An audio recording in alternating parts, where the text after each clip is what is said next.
Vieš, prečo sa oceán otepluje aj v miestach, kam slnko nikdy nedosiahne? Vedci práve zverejnili alarmujúce číslo. Len v roku 2025 oceán pohltil toľko tepla, koľko by celé ľudstvo spotrebovalo za 37 rokov. Bol to rekord.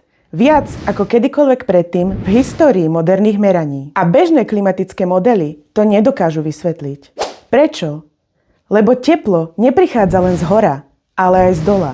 Pod oceánskym dnom sa pohybuje magma, ktorá ohrieva morské dno ako obrovský sporák. 75% všetkých sopečných erupcií na Zemi sa odohráva pod vodou. Každá z nich vypúšťa do oceánu obrovské množstvo tepla. Štúdie ukazujú, že po náraste seizmickej aktivity globálna atmosférická teplota stúpa s oneskorením asi 2 roky. Otepľovanie pritom vidíme aj v hĺbkach cez 4000 metrov, tam, kde slnko nikdy nebolo. A čo to celé zhoršuje? Mikroplasty. Sami teplo nevyrábajú, ale blokujú jeho prirodzené uvoľňovanie z oceánu do atmosféry. Vnútro Zeme produkuje viac tepla a oceán ho nevie nikam vypustiť. Výsledok? Rekord za rekordom. A stále viac otázok, na ktoré veda hľadá odpovede. Nepotrebuješ laboratórium, aby si vedel, že sa niečo deje. Stačí sa pozrieť okolo seba.